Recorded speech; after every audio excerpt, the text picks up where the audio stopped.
Hi friends, PSC ടിപ്സിൻ്റെ പുതിയൊരു വീഡിയോയിലേക്ക് എല്ലാവർക്കും സ്വാഗതം. അപ്പോൾ വരാനിരിക്കുന്ന 10th പ്രിലിമിനറിക്ക് വേണ്ടിയിട്ടുള്ള 50 ഡേ ടൈം ടേബിളാണ് നമ്മൾ ചെയ്തുകൊണ്ടിരിക്കുന്നത്.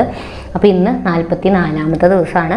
നമ്മൾ ഇന്ത്യ ചരിത്രത്തിൽ നിന്ന് ഓൾറെഡി 2 വീഡിയോസ് അപ്ലോഡ് ചെയ്തിട്ടുണ്ട്. അപ്പോൾ ഇന്ത്യയുടെ സ്വാതന്ത്ര്യവുമായി ബന്ധപ്പെട്ട രാഷ്ട്രീയ മുന്നേറ്റങ്ങളെ പറ്റിയിട്ടുള്ള 2 വീഡിയോ ആണ് അപ്ലോഡ് ചെയ്തിട്ടുള്ളത്. ഇന്ന് നമ്മൾ സാമൂഹികവും സാംസ്കാരികവുമായിട്ടുള്ള മുന്നേറ്റങ്ങളാണ് ഇന്ന് പറയുന്നത്. ഇനി ഒരു വീഡിയോയും കൂടി മാത്രമേ ഇന്ത്യ ചരിത്രത്തിൽ ഉണ്ടാവത്തുള്ളൂ. അതോടുകൂടി നമ്മുടെ ഇന്ത്യ ചരിത്രവും കംപ്ലീറ്റ് ആയിട്ട് തീരും. അപ്പോൾ പിന്നെ നമുക്ക് ഇനി എടുക്കാനായിട്ട് പൊതുജനാരോഗ്യത്തിലെ 2 ടോപ്പിക്കും കൂടെ മാത്രമേ ഉള്ളൂ. അപ്പോൾ അതുകൊണ്ട് ഇതിൻ്റെ കൂടെ തന്നെ നമ്മൾ 1 ഷോട്ട് വീഡിയോസും അപ്ലോഡ് ചെയ്യുന്നുണ്ട്. ഇന്ത്യ ഭൂമിശാസ്ത്രത്തിൽ നിന്നുള്ള കംപ്ലീറ്റ് നമ്മളെടുത്ത വീഡിയോസ് എല്ലാം കൂടി മെർജ് ചെയ്തിട്ട് ഒറ്റ വീഡിയോ ആയിട്ട് ഇട്ടിട്ടുണ്ട്. ഇനി അതിൽ നിന്നുള്ള പ്രീവിയസ് ക്വസ്റ്റിനും നമ്മൾ ഉടൻ തന്നെ അപ്ലോഡ് ചെയ്യുന്നതാണ്.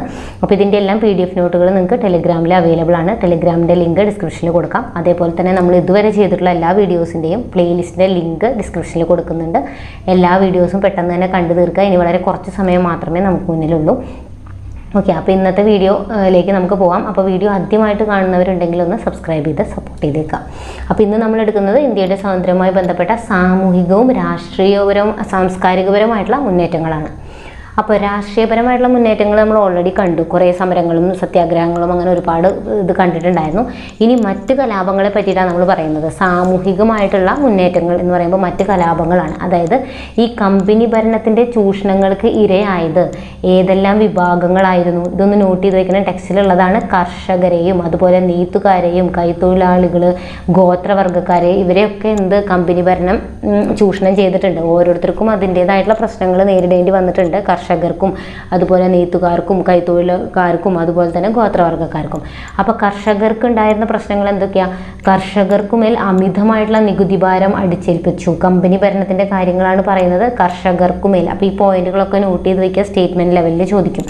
കർഷകർക്കുമേൽ അമിതമായിട്ടുള്ള നികുതി ഭാരം അടിച്ചേൽപ്പിച്ചു. ഇനി വരൾച്ചയോ വെള്ളപ്പൊക്കമോ മൂലം കൃഷി നശിച്ചാലും നികുതി ഇളവുകൾ നൽകിയിരുന്നില്ല. നികുതി പിരിച്ചെടുക്കാൻ ഇടനിലക്കാരെ, അവർ വിളിക്കുന്ന പേരാണ് ജമീന്ദാർമാർ, അവരെ ചുമതലപ്പെടുത്തി. ഇനി നികുതി പണമായി തന്നെ നൽകണമെന്ന വ്യവസ്ഥ കൊണ്ടുവന്നു. പണത്തിനായിട്ട് കർഷകർ പണം പലിശയ്ക്ക് കൊടുക്കുന്നവരെ ആശ്രയിക്കേണ്ടി വന്നു.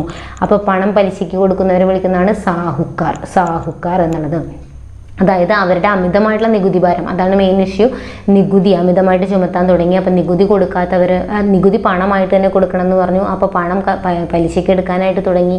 അതേപോലെ തന്നെ ഈ ഇടനിലക്കാരാണ് നികുതി പിരിച്ചിരുന്നത്. ഇനിയിപ്പോൾ കൃഷി നശിച്ചാലും നികുതി ഇളവുകളൊന്നും തന്നെ അവർക്ക് നൽകിയിരുന്നില്ല. ഇതൊക്കെ കർഷകർ നേരിട്ടുള്ള പ്രശ്നങ്ങളായിരുന്നു.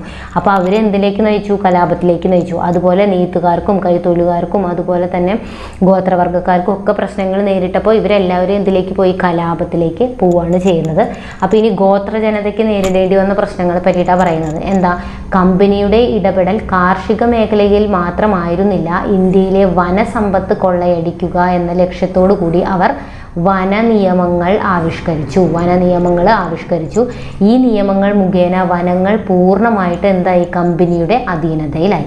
അപ്പോൾ വനങ്ങളെ ആശ്രയിച്ച് ജീവിച്ചിരുന്ന ഗോത്ര ജനതയെ ഇത് പ്രതികൂലമായിട്ട് ബാധിക്കുകയാണ് ഉണ്ടായത്. അപ്പോൾ ഗോത്ര ജനതയുടെ ആവാസ മേഖല ധാതു നിക്ഷേപങ്ങളാൽ സമ്പന്നമായിരുന്നു.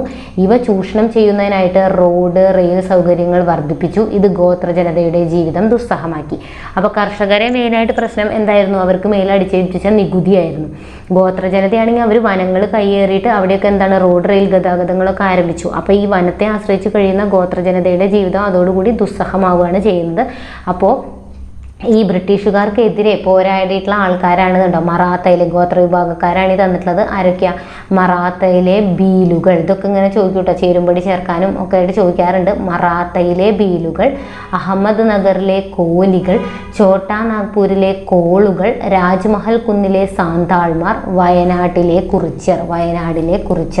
ഇവരൊക്കെയാണ് ഈ ബ്രിട്ടീഷുകാർക്ക് എതിരായിട്ട് കലാപത്തിൽ ഏർപ്പെട്ടിട്ടുള്ള ഗോത്രവർഗ്ഗക്കാരാണ്. ആരൊക്കെയാണ്? മറാത്തയിലെ ബീലുകൾ, അഹമ്മദ് നഗറിലെ കോലികൾ, ഛോട്ടാ നാഗ്പൂരിലെ കോളുകൾ, രാജ്മഹൽ കുന്നിലെ സാന്താൾമാർ, വയനാട്ടിലെ കുറിച്യർമാർ. അവരൊക്കെയാണ് അതിനെതിരായിട്ട് പ്രവർത്തിച്ചത്.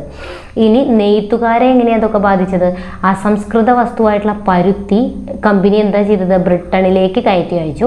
ബ്രിട്ടനിലെ യന്ത്രനിർമ്മിതങ്ങളായ വില കുറഞ്ഞ തുണിത്തരങ്ങൾ വൻതോതിൽ ഇന്ത്യയിലേക്ക് ഇറക്കുമതി ചെയ്തു. ഇന്ത്യൻ നിർമ്മിത തുണിത്തരങ്ങൾക്ക് ഉയർന്ന നികുതിയും ചുമത്തി. ഇത് നെയ്ത്തുകാരെ വളരെയധികം കഷ്ടപ്പെടുത്തി. കൈത്തറി തൊഴിലാളികളെയൊക്കെ വളരെയധികം അവരുടെ ജീവിതമൊക്കെ ദുസ്സഹമാക്കുകയാണ് ചെയ്തത്. എന്താ ചെയ്തത്? അസംസ്കൃത വസ്തുവായിട്ടുള്ള പരുത്തി ബ്രിട്ടനിലേക്ക് കയറ്റി അയച്ചു. ബ്രിട്ടനിലെ യന്ത്രനിർമ്മിതങ്ങളായ വില കുറഞ്ഞ തുണിത്തരങ്ങളൊക്കെ വൻതോതിൽ ഇന്ത്യയിലേക്ക് ഇറക്കുമതി ചെയ്തു. ഇന്ത്യൻ നിർമ്മിത തുണിത്തരങ്ങൾക്ക് ഉയർന്ന നികുതിയും ചുമത്തി. അപ്പോൾ ഇനി ഓരോ കലാപങ്ങളാണ്. കർഷകരും അതുപോലെ തന്നെ ഈ നെയ്ത്തുകാരും ഗോത്രവർഗ്ഗക്കാരും ഒക്കെ കലാപത്തിലേക്കായിട്ട് ഇറങ്ങാണ്.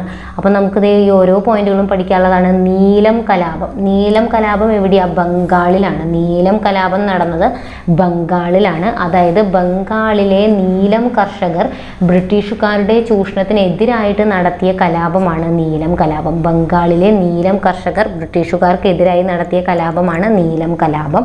അപ്പോൾ ഈ നീലം കർഷകരുടെ ദയനീയ ജീവിതത്തെ ആധാരമാക്കിയിട്ട് ദീനബന്ധു മിത്ര രചിച്ച നാടകം, നീൽദർപ്പൺ എന്ന് പറഞ്ഞ നാടകമാണ് കേട്ടോ, നാടകമാണ്. ദീനബന്ധു മിത്രയാണ് രചിച്ചിട്ടുള്ള. പ്രീവിയസ് ക്വസ്റ്റ്യൻ ആണ്. അതുപോലെ നീലം കലാപം നടന്നത് എവിടെയാണ്? ബംഗാളിലാണ്. അപ്പോൾ ഈ നീലം കർഷകരുടെ ദുരിതം ജീവിതത്തെ ആസ്പദമാക്കി നടത്തിയ നാടകമാണ് നീൽദർപ്പൺ. ദീനബന്ധു മിത്രയാണത് നിർമ്മിച്ചിട്ടുള്ളത്, രചിച്ചിട്ടുള്ളത്. ഇനി അതേപോലെ തന്നെ കൂഗ കലാപം നടന്നത് എവിടെയാണ്? കൂഗ കലാപം നടന്നിട്ടുള്ളത് എവിടെയാണ്? കൂഗ കലാപം പഞ്ചാബിലാണ്. പഞ്ചാബിലെ കർഷകർ ബ്രിട്ടീഷ് ഭരണത്തിനും ഭൂപ്രഭുക്കന്മാർക്കും എതിരെ നടത്തിയ കലാപമാണ് കൂഗ കലാപം. കൂഗ കലാപം. സന്യാസി ഫക്കീർ കലാപങ്ങൾ ബംഗാളിൽ തന്നെയാണ് നടന്നിട്ടുള്ളത്. ബംഗാളിലെ മതാചാര്യന്മാരുടെ നേതൃത്വത്തിൽ ബ്രിട്ടീഷുകാർക്കെതിരെ നടന്ന കലാപമാണ്. ബംഗാളിലെ മതാചാര്യന്മാരുടെ നേതൃത്വത്തിൽ ബ്രിട്ടീഷുകാർക്കെതിരെ നടന്നതാണ് സന്യാസി ഫക്കീർ കലാപങ്ങൾ. എവിടെയത്? ബംഗാളിലാണ്. ഇനി അതേപോലെ സന്താൾ കലാപം. സാന്താൾ കലാപം. സന്താൾ കലാപത്തിന് നേതൃത്വം നൽകിയ ആൾക്കാരെ പറ്റി പഠിക്കണം. ആരാണ്? സിദ്ധുവും കൻഹുവുമാണ്. സിദ്ധുവും കൻഹുവുമാണ് ഇതിന് നേതൃത്വം നൽകിയത്. അപ്പോൾ ഈ സിദ്ധുവിൻ്റെയും കൻഹുവിൻ്റെയും സ്മരണാർത്ഥം ഇന്ത്യൻ സ്റ്റാമ്പ്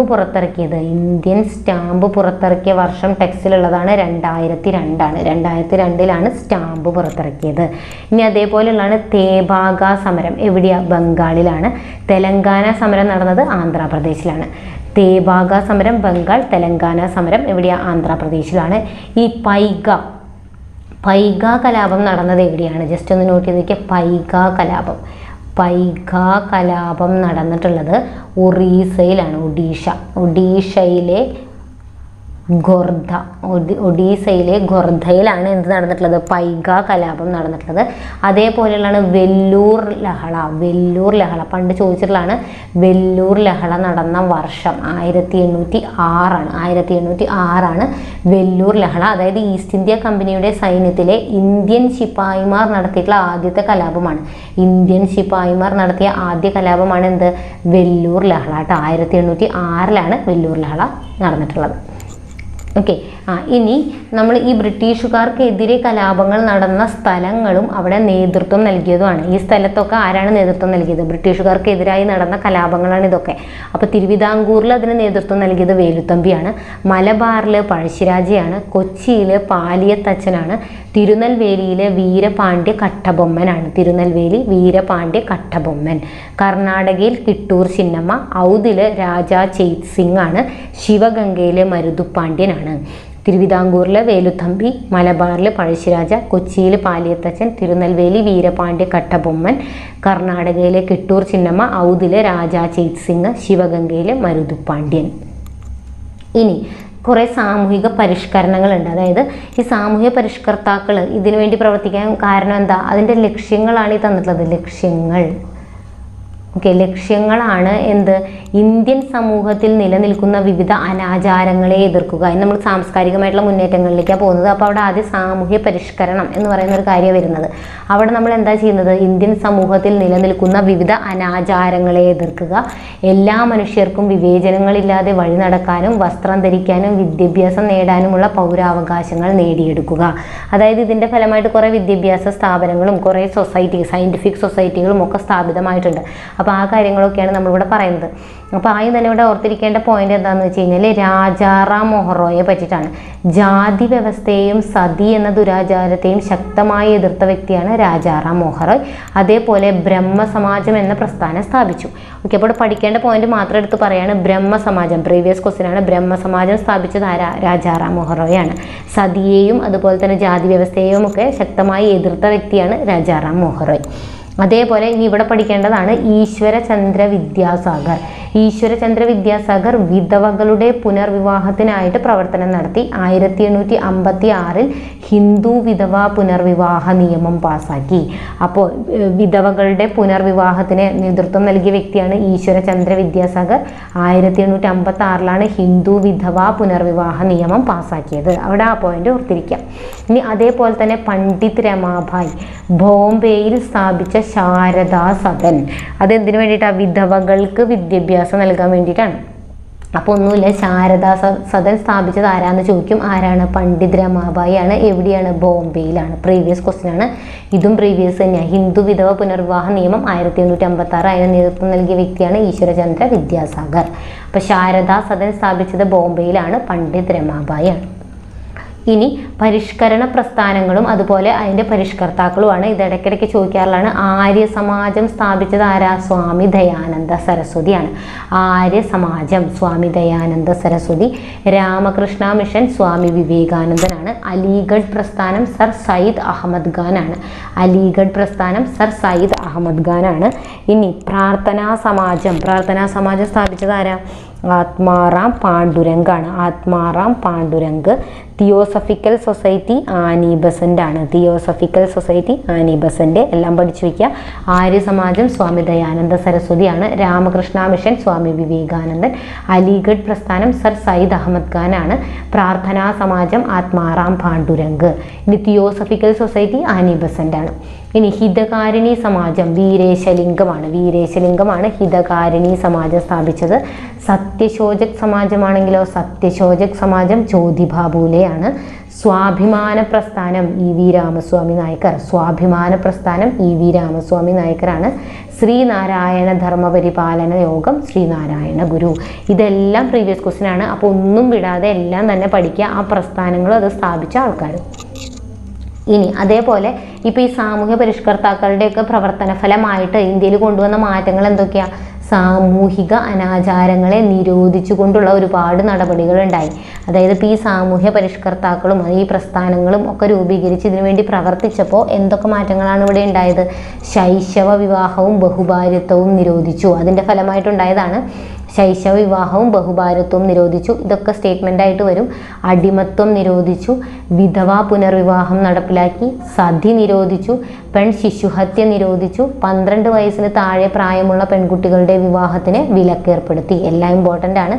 പെൺ ശിശുഹത്യ നിരോധിച്ചു. ശൈശവ വിവാഹം ബഹുഭാര്യത്വം നിരോധിച്ചു. 12 വയസ്സിന് താഴെയുള്ള പെൺകുട്ടികളുടെ വിവാഹത്തിന് വിലക്കേർപ്പെടുത്തി. പിന്നെ സതി നിരോധിച്ചു. വിധവാ പുനർവിവാഹം നടപ്പിലാക്കി. അടിമത്വം നിരോധിച്ചു. ഇനി കുറേ സൊസൈറ്റികളാണ്, കുറേ സയൻറ്റിഫിക് സൊസൈറ്റികളും അല്ലാതെയുള്ള പല സ്ഥാപനങ്ങളൊക്കെ സ്ഥാപിച്ചിട്ടുണ്ട് ഈ കാലഘട്ടത്തിൽ. ഇതെല്ലാം പ്രീവിയസ് ക്വസ്റ്റ്യൻ ആണ്. ഏഷ്യാറ്റിക് സൊസൈറ്റി ഓഫ് ബംഗാൾ, അതിൻ്റെ സ്ഥാപകൻ ആരാ? വില്യം ജോൺസ് ആണ്. ഒരുപാട് തവണ ചോദിച്ചിട്ടുണ്ട്. Asiatic Society of Bengal William John's ആണ്. കൽക്കട്ട മദ്രസ വാറൻ ഹേസ്റ്റിംഗ് ആണ്. Banaras Sanskrit college Jonathan Duncan. അതേപോലെ തന്നെയുള്ളതാണ് Abhinav Bharat Society V D Savarkar ആണ്. അനുശീലൻ സമിതി ബരീന്ദർ കുമാർ ഘോഷും പുലിൻ ബിഹാരി ദാസുമാണ്. Ghadar Party Lala Har Dayal. Indian Republican Army Surya Sen. ഇതെല്ലാം പ്രീവിയസ് ക്വസ്റ്റ്യൻ ആണ്. Asiatic Society of Bengal William Jones. Calcutta Madrasa Warren Hasting. Banaras Sanskrit College സ്ഥാപിച്ചത് ജൊനാഥൻ ഡങ്കൻ ആണ്. ഇനി Abhinav Bharat Society V D Savarkar ആണ്.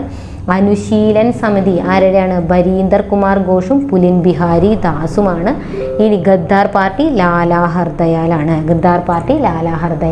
ഇന്ത്യൻ റിപ്പബ്ലിക്കൻ ആർമി സൂര്യസെൻ ആണ്. ഇന്ത്യൻ റിപ്പബ്ലിക്കൻ ആർമി ഉണ്ട്, ഇന്ത്യൻ നാഷണൽ ആർമി ഉണ്ട്. ഇന്ത്യൻ റിപ്പബ്ലിക്കൻ ആർമി സൂര്യസെൻ ആണ്. ഇനി കുറേ സയൻറ്റിഫിക് സൊസൈറ്റികൾ ഈ സമയത്ത് സ്ഥാപിതമായിട്ടുണ്ട്. അത് ജസ്റ്റ് ഒന്ന് നോട്ട് ചെയ്ത് വയ്ക്കുക. യൂറോപ്യൻ ശാസ്ത്രങ്ങൾ പരിഭാഷപ്പെടുത്തുന്നതിനുള്ള സൊസൈറ്റി കൽക്കത്തയിൽ 1825. ഇതൊന്നും അങ്ങനെ ചോദിച്ചിട്ടില്ലെങ്കിലും നോട്ട് ചെയ്ത് വയ്ക്കുക. യൂറോപ്യൻ ശാസ്ത്രങ്ങൾ പരിഭാഷപ്പെടുത്തുന്നതിനുള്ള സൊസൈറ്റി കൽക്കട്ടയിൽ സ്ഥാപിച്ചത് 1825. പൊതുവിവരങ്ങൾ നേടുന്നതിനു വേണ്ടിയുള്ള സൊസൈറ്റി കൽക്കട്ടയിൽ സ്ഥാപിച്ചത് 1838. യൂറോപ്യൻ ശാസ്ത്രങ്ങൾ പരിഭാഷപ്പെടുത്തുന്നതിന് വേണ്ടിയിട്ടും പൊതുവിവരങ്ങൾ നേടുന്നതിന് വേണ്ടിയിട്ടും. ഇനി മഹേന്ദ്രലാൽ സർക്കാർ സ്ഥാപിച്ച ഇന്ത്യൻ അസോസിയേഷൻ, ഇത് നോട്ട് ചെയ്തൊക്കെ ചോദിച്ചിട്ടുണ്ട്. ഇന്ത്യൻ അസോസിയേഷൻ ഏത് വർഷം? 1876. ബനാറസ് സംവാദ ക്ലബ്ബ് ബനാറസിൽ 1861. ഇത് ചോദിച്ചിട്ടുണ്ട്. സർ സയ്യിദ് അഹമ്മദ് ഖാൻ്റെയാണ് ഇത് Aligarh Scientific Society. Aligarh Scientific Society sir Syed Ahmed ഖാൻ്റെയാണ് അലിഗഡിൽ 1864. ഇനി ബീഹാർ സയൻറ്റിഫിക് സൊസൈറ്റി ബീഹാറിൽ 1868 സ്ഥാപിച്ചിട്ടുള്ളത്. ഇനി ഇതെല്ലാം നോട്ട് ചെയ്ത് വെക്കണം. എല്ലാം വളരെ ഇമ്പോർട്ടൻ്റ് ആണ്. എല്ലാം പ്രീവിയസ് ക്വസ്റ്റ്യൻസും ആണ്. പത്രങ്ങളും അതിൻ്റെ നേതാക്കളും. ഹിന്ദു സ്വദേശി മിത്രം ചോദിച്ചിട്ടുള്ളതാണ്. ആരുടെയാ? ജി സുബ്രഹ്മണ്യ അയ്യരുടെയാണ്. ഹിന്ദു സ്വദേശി മിത്രം ജി സുബ്രഹ്മണ്യ അയ്യർ. ഇനി അമൃത് ബസാർ പത്രിക ശിശിർ കുമാർ ഘോഷിൻ്റെയും മോത്തിലാൽ ഘോഷിൻ്റെയാണ്. ഇതിലൊന്നും വിടാനായിട്ടില്ല. എല്ലാം പ്രീവിയസ് ക്വസ്റ്റ്യൻ ആണ്. ഇതിൽ ഓരോന്നും ചോദിച്ചിട്ടുള്ളതാണ്. റിപ്പീറ്റഡ് ആയിട്ട് ചോദിക്കുന്നതാണ്. നേഷൻ, വന്ദേ മാതരം, അതുപോലെ തന്നെ Kesari, Maratha, new India, young India, ഇതെല്ലാം ചോദിച്ചിട്ടുള്ളതാണ്. അൽ ഹിലാൽ എല്ലാം ചോദിച്ചിട്ടുള്ളതാണ്. അപ്പോൾ സ്വദേശി മിത്രം ഹിന്ദു ആരുടെയാണ്? ജി സുബ്രഹ്മണ്യ അയ്യരുടെയാണ്. അമൃത ബസാർ പത്രിക ശിശിർ കുമാർ ഘോഷിൻ്റെയും മോത്തിലാൽ ഘോഷിൻ്റെയുമാണ്. ഇനി ബോംബെ സമാചാർ ആരുടെയാ? ഫർദുർജി മർസ്ഖാൻ്റെയാണ്. ബോംബെ സമാചാർ ഫർദുർജി മർസ്ഖാൻ. ഇനി കേസരി മറാത്ത ആരുടെയാണ്? ബാലഗംഗാധര തിലകിൻ്റെയാണ്. കേസരി മറാത്ത ബാലഗംഗാധര തിലക്. ബംഗാളി സുരേന്ദ്രനാഥ് ബാനർജിയുടെയാണ്. Bengalee Surendranath Banerjee. Voice of India ആരുടെയാ? Dadabhai Naoroji. Voice of India Dadabhai Naoroji. Som Prakash Ishwarchandra വിദ്യാസാഗറിൻ്റെയാണ്. Som Prakash Ishwarchandra Vidyasagar. New India Commonwealth Annie ബസന്റിൻ്റെയാണ്. New India Commonwealth Annie Besant. Young India Harijan മഹാത്മാഗാന്ധിയുടെയാണ്. അൽ ഹിലാൽ മൗലാന അബ്ദുൽ കലാം ആസാദിൻ്റെയാണ്. അൽ ഹിലാൽ മൗലാന അബ്ദുൽ കലാം ആസാദ്. വന്ദേ മാതരം ലാലാ ലജ്പത് റായിയുടെയാണ്. വന്ദേ മാതരം ലാലാ ലജ്പത് റായിയുടെയാണ്. നേഷൻ ആരുടെയാണ്? ഗോപാലകൃഷ്ണ ഗോഖലെ. നേഷൻ ഗോപാലകൃഷ്ണ ഗോഖലെ. അപ്പോൾ ഇതെല്ലാം എന്തെങ്കിലും കോഡൊക്കെ ഉണ്ടെങ്കിൽ അതൊക്കെ വെച്ചിട്ട് ഓർത്തിരിക്കുക. എല്ലാം ചോദിച്ചിട്ടുള്ളതാണ്. ഇതൊന്നും ഒരു ക്വസ്റ്റ്യൻ ഷുവറായിട്ടും ഉണ്ടാവും. ഇനി അതേപോലെ പ്രാദേശിക ഭാഷാ പത്ര നിയമം അത് നടപ്പിലാക്കിയത് ആരാ? ലിട്ടൺ പ്രഭു ആണ് കേട്ടോ. ലിട്ടൺ പ്രഭുവാണ് പ്രാദേശിക ഭാഷാ പത്ര നിയമം നടപ്പിലാക്കിയത്. 1878 ചോദിച്ചിട്ടുള്ളതാണ്. 1878 പ്രാദേശിക ഭാഷാ പത്ര നിയമം ലിട്ടൺ പ്രഭുവാണ് നടപ്പിലാക്കിയത്. ഇനി ഓരോ കോഡ്സാണ്. അപ്പോൾ ഇതൊക്കെ ചോദിച്ചിട്ടുള്ളതാണ്. ശരിയായ വിദ്യാഭ്യാസം ലഭിക്കുമെങ്കിൽ ഇന്ത്യൻ ജനത എല്ലാവരുടെയും ആദരവിന് പാത്രമാകും. പ്രീവിയസ് ക്വസ്റ്റ്യൻ ആണ്. ശരിയായ വിദ്യാഭ്യാസം ലഭിക്കുമെങ്കിൽ ഇന്ത്യൻ ജനത എല്ലാവരുടെയും ആദരവിന് പാത്രമാകുമെന്ന് അഭിപ്രായപ്പെട്ടത് രാജാറാം മോഹറോയാണ്. ഇനി പാവപ്പെട്ടവനും പണക്കാരനും വിദ്യാഭ്യാസം നേടിയാൽ തങ്ങൾക്കെതിരെയുള്ള കടന്നാക്രമണവും ക്രൂരതയും അടിച്ചമർത്തലും ഒറ്റക്കെട്ടായി നിന്ന് ചെറുക്കാൻ കഴിയും. കേശബ് ചന്ദ്രസൻ പറഞ്ഞിട്ടുള്ളതാണ്. പാവപ്പെട്ടവനും പണക്കാരനും വിദ്യാഭ്യാസം നേടിയാൽ തങ്ങൾക്കെതിരെയുള്ള കടന്നാക്രമണവും ക്രൂരതയും അടിച്ചമർത്തലും ഒറ്റക്കെട്ടായി നിന്ന് ചെറുക്കാനായിട്ട് കഴിയും. ഇനി വിദ്യാസമ്പന്നർ മാറ്റത്തിൻ്റെ വക്താക്കളാണ്. ഒരുപാട് തവണ ചോദിച്ചിട്ടുണ്ട്. വിദ്യാസമ്പന്നർ മാറ്റത്തിൻ്റെ വക്താക്കളാണ് എന്ന് പറഞ്ഞത് വീരേശലിംഗമാണ്. വീരേശലിംഗം. ഇനി അതേപോലെ ഇവിടെ ഓർത്തിരിക്കേണ്ട പോയിന്റാണ് 1916 ഇന്ത്യയിലെ ആദ്യത്തെ വനിതാ സർവകലാശാല സ്ഥാപിച്ചത്. 1916 ഇന്ത്യയിലെ ആദ്യത്തെ വനിതാ സർവകലാശാല സ്ഥാപിച്ചത് മഹാരാഷ്ട്രയിലാണ്. ആരാ സ്ഥാപിച്ചത്? DK കാർവെയാണ്. എല്ലാം പ്രീവിയസ് ക്വസ്റ്റ്യൻ ആണ്. ഇന്ത്യയിലെ ആദ്യത്തെ വനിതാ സർവകലാശാല വർഷം 1916. സ്ഥാപിച്ചത് ആരാ? DK കാർവെ. എവിടെയാണ്? മഹാരാഷ്ട്ര. അപ്പം എല്ലാ പോയിന്റും ഓർത്തിരിക്കുക. ഇനി നയി താലിം പദ്ധതി. നയി താലിം പദ്ധതി ഗാന്ധിജിയുടെ ഒരു വിദ്യാഭ്യാസ പദ്ധതിയാണ്. ഗാന്ധിജിയുടെ വിദ്യാഭ്യാസ പദ്ധതിയാണ്. 8 മുതൽ 14 വയസ്സ് വരെയുള്ള കുട്ടികൾക്ക് സൗജന്യവും നിർബന്ധിതവുമായ വിദ്യാഭ്യാസം നൽകണമെന്നും അത് മാതൃഭാഷയിലായിരിക്കണമെന്നും അദ്ദേഹം പറഞ്ഞു. അപ്പം നയി താലിം വിദ്യാഭ്യാസ പദ്ധതിയാണ്. ഗാന്ധിജിയുടെയാണ്. 8 മുതൽ 14 വയസ്സ് വരെയുള്ള കുട്ടികൾക്ക് സൗജന്യവും നിർബന്ധിതവുമായിട്ടുള്ള വിദ്യാഭ്യാസം നൽകണം. അത് മാതൃഭാഷയിലും ആയിരിക്കണം. ഓക്കെ. അപ്പോൾ ഗാന്ധിജി വിഭാവനം ചെയ്ത ഈ വിദ്യാഭ്യാസ പദ്ധതിയാണ് നയി താലിം അല്ലെങ്കിൽ നൂതന വിദ്യാഭ്യാസം എന്ന് അറിയപ്പെടുന്നത്. ഇനി ഇന്ത്യൻ നാഷണൽ കോൺഗ്രസ് 1937 വാർധാ സമ്മേളനം ഈ പദ്ധതിയെക്കുറിച്ച് പഠിക്കാനായിട്ട് ഡോക്ടർ സക്കീർ ഹുസൈൻ്റെ നേതൃത്വത്തിൽ ഒരു കമ്മിറ്റിയെ നിയമിച്ചു. ഇമ്പോർട്ടൻ്റ് ആണ്. അപ്പം നയി താലിമിനെ പറ്റി പഠിക്കാൻ 1937 വാർധാ സമ്മേളനത്തിലാണ് സക്കീർ ഹുസൈൻ്റെ നേതൃത്വത്തിൽ ഒരു കമ്മിറ്റിയെ നിയമിച്ചത്. അപ്പോൾ അതും കൂടെ ഓർത്തിരിക്കുക. ഇനി അതേപോലെ തന്നെ ഇവിടെ പഠിക്കേണ്ടതാണ് ജാമിയ മിലിയ ഇസ്ലാമിയ. ജാമിയ മിലിയ ഇസ്ലാമിയ എന്ന് പറയുന്ന വിദ്യാഭ്യാസ കേന്ദ്രം സ്ഥാപിച്ചത് ആരൊക്കെയാണ്? ഇവരുടെ സ്ഥാപകർ അലിഗഡിലാണ് ഏതുള്ളത്? പ്രീവിയസ് ക്വസ്റ്റ്യൻ ആണ്. അലിഗഡിൽ സ്ഥാപിച്ച വിദ്യാഭ്യാസ കേന്ദ്രമാണ് ജാമിയ മിലിയ ഇസ്ലാമിയ. അപ്പോൾ അത് സ്ഥാപിച്ചത്, അതിന് നേതൃത്വം കൊടുത്ത ആരൊക്കെയാണ്? മൗലാന ഷൗക്കത്ത് അലിയും മൗലാന മുഹമ്മദ് അലിയും ഡോക്ടർ സക്കീർ ഹുസൈനും MA അൻസാരിയുമാണ്. അലി സഹോദരന്മാരാണ് മൗലാന മുഹമ്മദ് അലിയും മൗലാന ഷൗക്കത്ത് അലിയും.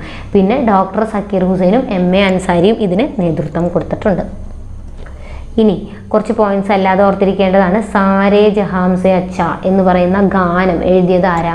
ഉറുദു കവിയായിട്ടുള്ള മുഹമ്മദ് ഇക്ബാലാണ്. സാരേ ജഹാം സെ അച്ഛ എന്ന് പറയുന്ന ഗാനം ഉറുദു കവിയായ മുഹമ്മദ് ഇക്ബാൽ രചിച്ചിട്ടുള്ളതാണ്. അതുപോലെ ഭാരത് മാത എന്ന ചിത്രം, ഭാരത് മാത എന്ന ചിത്രം ആരുടെയാണ്? അഭനീന്ദ്രനാഥ ടാഗോറിൻ്റെയാണ്. ഭാരത് മാത എന്ന ചിത്രം ആരുടെയാണ്? അഭനീന്ദ്രനാഥ ടാഗോറിൻ്റെയാണ്. Indian society of oriental arts സ്ഥാപിച്ചതും ആര് തന്നെയാണ്? അഭനീന്ദ്രനാഥ ടാഗോറാണ്. ഇതൊക്കെ പ്രീവിയസ് ക്വസ്റ്റ്യൻ ആണ്. എല്ലാം പ്രീവിയസ് ക്വസ്റ്റ്യൻ ആണ് ഈ തന്നിട്ടുള്ളത്. എല്ലാ പോയിന്റുകളും പ്രീവിയസ് ആണ്. സാരേ ജഹാം സെ അച്ഛ ഉറുദു കവിയായ മുഹമ്മദ് ഇക്ബാലിൻ്റെയാണ്. ഭാരത് മാത എന്ന ചിത്രം വരച്ചത് അഭനീന്ദ്രനാഥ ടാഗോറാണ്. Indian society of oriental arts സ്ഥാപിച്ചതും അഭനീന്ദ്രനാഥ ടാഗോറാണ്. എവിടെയാണ്? കൽക്കത്തയിലാണ്. എന്നാൽ സതി എന്ന ചിത്രം ആരുടെയാണ്? നന്ദലാൽ ബോസിൻ്റെയാണ്. സതി എന്ന ചിത്രം നന്ദലാൽ ബോസിൻ്റെയാണ്. ഗ്രാമീണ ചെണ്ടക്കാരനും ആരുടെയാണ്? നന്ദലാൽ ബോസിൻ്റെ തന്നെയാണ്. ഗ്രാമീണ ചെണ്ടക്കാരൻ എന്ന് പറയുന്ന ചിത്രവും നന്ദലാൽ ബോസിൻ്റെയാണ്. അത് 1938 ഹരിപ്പുര കോൺഗ്രസ് സമ്മേളനത്തിൽ അത് പ്രകാശനം ചെയ്തു, പ്രദർശിപ്പിച്ചു. ഈ ഗ്രാമീണ ചെണ്ടക്കാരൻ എന്ന് പറയുന്ന ചിത്രം 1938 ഹരിപ്പുര സമ്മേളനത്തിലാണ് പ്രദർശിപ്പിക്കുന്നത്. എന്നിട്ട് അത് കോൺഗ്രസിൻ്റെ പോസ്റ്ററിനുള്ള ചിത്രമായിട്ട് തിരഞ്ഞെടുക്കുകയും ചെയ്തു. ഏത്? ഗ്രാമീണ ചെണ്ടക്കാരൻ. എന്നാൽ ഗ്രാമീണ ജീവിതം ആ ചിത്രം വരച്ചത് ആരാ? അമൃത ഷേർഗിലാണ്. ഗ്രാമീണ ചെണ്ടക്കാരൻ നന്ദലാൽ ബോസിൻ്റെയും ഗ്രാമീണ ജീവിതം അമൃത ഷേർഗിലിൻ്റെയുമാണ്. എല്ലാം പ്രീവിയസ് ക്വസ്റ്റ്യൻ ആണ്. ഇനി കുറച്ച് കൃതികളും അത് എഴുത്തുകാരും അത് എഴുതിയിട്ടുള്ള ഭാഷയുമാണ്. പ്രീവിയസ് ആയിട്ട് ഒരുപാട് തവണ ചോദിച്ചിട്ടുണ്ട്. എല്ലാ പോയിന്റും പഠിക്കണം, പലതും ഇതിലത്തെ ചോദിച്ചിട്ടുള്ളതാണ്. അപ്പോൾ ഘോര ഗീതാഞ്ജലി, ഇത് രണ്ടും പ്രീവിയസ് ക്വസ്റ്റ്യൻ ആണ്. ഘോര ഗീതാഞ്ജലി എഴുതിയത് രവീന്ദ്രനാഥ ടാഗോറാണ്. ബംഗാളി ഭാഷയിലാണ്. ഘോര ഗീതാഞ്ജലി രവീന്ദ്രനാഥ ടാഗോറാണ്, ബംഗാളി ഭാഷയിലാണ്. ഇനി സേവാസദൻ ചോദിച്ചിട്ടുള്ളതാണ്. പ്രേമാശ്രമം, രംഗഭൂമി, ഗോദാനൊക്കെ ഒരുപാട് തവണ ചോദിച്ചിട്ടുണ്ട്. പ്രേമാശ്രമവും ചോദിച്ചിട്ടുണ്ട്. സേവാസദൻ, പ്രേമാശ്രമം, രംഗഭൂമി, ഗോദാൻ ഇതൊക്കെ എഴുതിയത് ആരാ? പ്രേംചന്ദാണ്. ഹിന്ദി ഭാഷയിലാണ്. ഇനി പാഞ്ചാലി ശബദം, കളിപ്പാട്ട്, കണ്ണൻ പാട്ട്, കുയിൽപ്പാട്ട് ഇതൊക്കെ എഴുതിയത് ആരാ? സുബ്രഹ്മണ്യ ഭാരതിയാണ്. തമിഴിലെ കൃതികളാണ് ഈ പറഞ്ഞതെല്ലാം. അപ്പോൾ ഘോര ഗീതാഞ്ജലി ബംഗാളി ഭാഷയിലെ ടാഗോർ എഴുതിയിട്ടുള്ളതാണ്. സേവാസദൻ, പ്രേമാശ്രമം, രംഗഭൂമി, ഗോദാൻ ഇതെല്ലാം ഹിന്ദി ഭാഷയിൽ പ്രേംചന്ദ് എഴുതിയിട്ടുള്ള കൃതികളാണ്. പാഞ്ചാലി ശബദം, കളിപ്പാട്ട്, കണ്ണൻ പാട്ട്, കുയിൽപ്പാട്ട് ഇതൊക്കെ തമിഴിലെ സുബ്രഹ്മണ്യ ഭാരതി എഴുതിയിട്ടുള്ള കൃതികളാണ്. ഇനി ഹയാത്ത് ഇ സാദി, ഹയാത്ത് ഇ ജവീദ്. ഹയാത്ത് ഇ ജവീദ് ഉറുദു ഭാഷയിൽ അൽതാഫ് ഹുസൈൻ ഹാലി എഴുതിയ കൃതികളാണ്. ഉറുദു ഭാഷയിലെ കൃതികളാണ് ഹയാത്ത് ഇ സാദിയും ഹയാത്ത് ഇ ജവീദും. അതിൻ്റെ എഴുത്തുകാരൻ ആരാ? അൽതാഫ് ഹുസൈൻ ഹാലിയാണ്. നിബന്ധമാല പ്രീവിയസ് ക്വസ്റ്റ്യൻ ആണ്. ഏത് ഭാഷയിലാണെന്ന് ചോദിച്ചിട്ടുണ്ട്. നിബന്ധമാല മറാത്തി ഭാഷയിലുള്ള കൃതിയാണ്. അപ്പം നിബന്ധമാല ഏത് ഭാഷയിലാണ് എഴുതിയിട്ടുള്ളതെന്ന് ചോദിച്ചിട്ടുണ്ട്. നിബന്ധമാല ഏത് ഭാഷയിലാണ്? മറാത്തി ഭാഷയാണ്. അതിൻ്റെ രചയിതാവ് ആരാണ്? വിഷ്ണു കൃഷ്ണ ചിപ്ലുങ്കറാണ്. അപ്പോൾ വിഷ്ണു കൃഷ്ണ ചിപ്ലുങ്കറിൻ്റെ കൃതിയാണ്, മറാത്തി ഭാഷയിലുള്ള കൃതിയാണ് ഏത്? നിബന്ധമാല. ഇനി മലയാളത്തിലുള്ള കൃതികളാണ്. ഇതെല്ലാം ചോദിച്ചിട്ടുള്ളതാണ്. എൻ്റെ ഗുരുനാഥൻ, ബാപ്പുജി, ഇന്ത്യയുടെ കരച്ചിൽ. ഇത് ഓരോന്നും ചോദിച്ചിട്ടുണ്ട്. എൻ്റെ ഗുരുനാഥൻ, ബാപ്പുജി, ഇന്ത്യയുടെ കരച്ചിൽ. ഇത് മലയാള ഭാഷയിലുള്ള കൃതികളാണ്. എഴുതിയിട്ടുള്ളത് ആരാണ്? വള്ളത്തോൾ നാരായണ മേനോനാണ്. വള്ളത്തോൾ നാരായണ മേനോൻ്റെ മലയാളത്തിലുള്ള കൃതികളാണ് എൻ്റെ ഗുരുനാഥൻ, ബാപ്പുജി, ഇന്ത്യയുടെ കരച്ചിൽ എന്നിവ. ഓക്കെ, അപ്പോൾ ഇത്രയുമാണ് ഇന്ത്യൻ സ്വാതന്ത്ര്യവുമായി ബന്ധപ്പെട്ടിട്ടുള്ള സാമൂഹികവും സാംസ്കാരികവുമായിട്ടുള്ള മുന്നേറ്റങ്ങൾ. അപ്പോൾ രാഷ്ട്രീയമായിട്ടുള്ള മുന്നേറ്റങ്ങൾ നമ്മൾ 2 വീഡിയോ ആയിട്ട് ചെയ്തിട്ടുണ്ട്. അപ്പോൾ ഈ വീഡിയോയും കൂടെ കഴിഞ്ഞാൽ ആ ടോപ്പിക്ക് നമ്മുടെ കവറാവും. ഈ ഒരു ഭാഗത്ത് നിന്ന് മാക്സിമം മാർക്കും ചോദിക്കാറുണ്ട്, ഒരുപാട് ക്വസ്റ്റ്യൻസ് ചോദിക്കാറുണ്ട്. അപ്പോൾ ഇവിടെ നിന്ന് തന്നെ നിങ്ങൾക്ക് ഒരു 5 or 6 മാർക്ക് കിട്ടും ഈ 3 വീഡിയോ കണ്ടു കഴിഞ്ഞാൽ തന്നെ. ഇനി നമുക്ക് സ്വാതന്ത്ര്യാനന്തര ഇന്ത്യയെ പറ്റിയിട്ടും അവിടുത്തെ ദേശീയ പ്രസ്ഥാനങ്ങളെ പറ്റിയിട്ടുള്ള ഒരു വീഡിയോ കൂടിയേ ഉണ്ടാവുള്ളൂ ഇന്ത്യ ചരിത്രത്തിൽ. അതോടുകൂടി നമ്മുടെ ഇന്ത്യ ചരിത്രം എന്ന് പറയുന്ന ടോപ്പിക്ക് കംപ്ലീറ്റ് ആവും. അപ്പോൾ വീഡിയോ ഇഷ്ടപ്പെട്ടാൽ ലൈക്ക് ചെയ്യാനും ഷെയർ ചെയ്യാനും സബ്സ്ക്രൈബ് ചെയ്യാനും മറക്കരുത്. Thank you.